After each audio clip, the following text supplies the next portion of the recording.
ለመቀጠል የሚያስችል ጸጋ grace to move on ርዕስ ለመቀጠል የሚያስችል ጸጋ grace to move on ከስህተት የመማር አቅም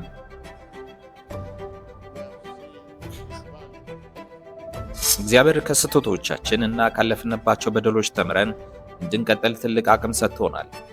ዛሬ በህይወት መኖራችሁ እግዚአብሔር በጸጋው እንድትማሩና እንድትቀጥሉ እድል ስለሰጣችሁ ነው። ጸጋን መጠየቅ ስህተቶች መምጣታቸው አይቀርም። ነገር ግን ከስህተቶቻችሁ ተምራችሁ እንድትቀጥሉ የእግዚአብሔርን ጸጋ መጠየቅ አለባችሁ። ፈተና እንደ ማጣሪያ አቶን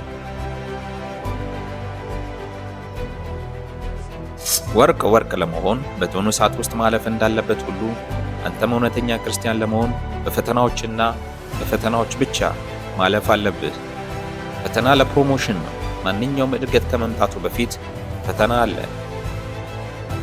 ስለዚህ ችግሮች ሲመጡ አታማሩ፣ ምክንያቱም እነዚህ ፈተናዎች የእናንተን ማንነት የሚፈትኑና ለቀጣዩ ደረጃ የሚያዘጋጁ ናቸው።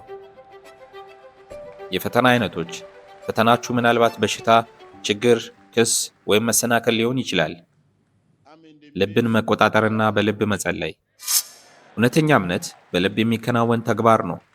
በአፋችን እንመሰክራለን፣ በልባችን እናምናለን። ሰው በልቡ አምኖ በአፉ መስክሮ ይድናልና። ልብን ማሰር ስብከት ስትሰሙ ወይም ስትጸልዩ ልባችሁን ወደ ሌላ ቦታ እንዳይሄድ መቆጣጠር አለባችሁ። ልባችሁ እና አፋችሁ ስምምነት ላይ መሆን አለባቸው። ባለሁበት መጸለይ። አንድ ሰው በተመሳሳይ ሰዓት እየሰበከ መጸለይ ይችላል። አንድ ሰው በተመሳሳይ ሰዓት እያስተማረ መጸለይ ይችላል። ምክንያቱም እኛ ሁለት ተፈጥሮዎች አሉን፣ ስጋዊና መንፈሳዊ። በአንድ ሰው ውስጥ እነዚህ ነገር ስላሉ ሁለቱንም ማድረግ እንችላለን። መንፈሳዊ ሕይወት ለሁሉም ነገር መሰረት ነው። ብዙዎች በገንዘብና በቁሳቁስ የበለጸጉ ቢሆኑም በውስጣቸው ሰላም የለም፣ ምክንያቱም መንፈሳዊ ሕይወታቸው ደካማ ስለሆነ ነው። መንፈሳዊ ሕይወታችሁ ተሸካሚ ነው።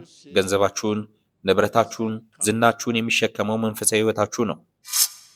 ተሸካሚው መንፈሳዊ ሕይወታችሁ ደካማ ከሆነ የሀብቱ ክብደት ይጫጫናችኋል፣ እንቅልፍ ይነሳችኋል። ቅድሚያ ለመንፈሳዊ ሕይወት።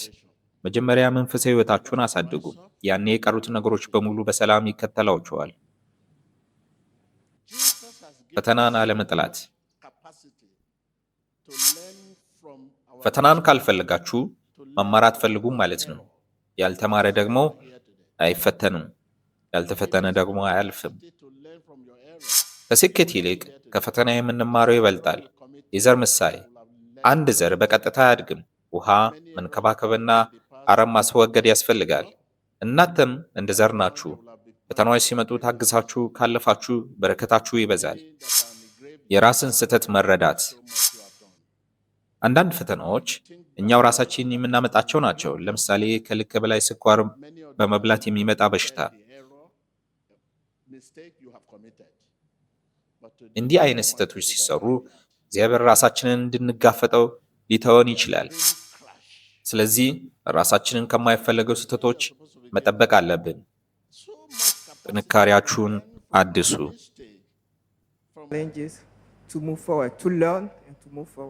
What are the challenges we are talking about? Problem of life. Thank you. Clap for her. Thank you. You listen to that? He said, we need challenges.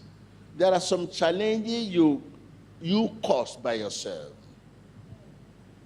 And when you cause a challenge and it comes, God will withdraw his strength for you to face it. You decided to look for a sugar, soaking sugar, and begin to eat sugar. Eat ice cream, eat sugar, eat ice cream, eat sugar, eat ice cream, eat sugar, eat ice cream. And you say you like the food. What will you expect? And when it comes, you face it on your own. God will withdraw his strength to face the diabetes. Without God, you'll be defeated. Without God, you'll be destroyed. Without God, you'll die. Emmanuel, I have learned today from our senior prophet T.B. Joshua that being a human being, we have to be passing some challenges, because before a gold must be gold, it has to pass through fire. So before a Christian must be a real, true born-again Christian, must pass through some challenges. Thank you.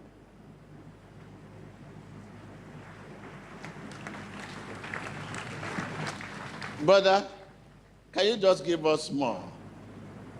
What challenges are you going through now? The challenges can be sickness, can be... I say you.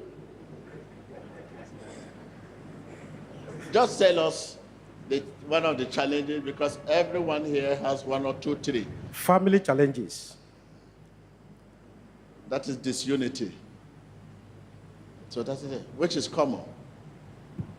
The question now is, if you are not the cause, because some of us, this issue of family, we are the cause. We cause it, and when we cause it in that sense, sometimes God withdraw his power and leave us to face it. So thank you, brother. Thank you very much. Thank you. God bless you.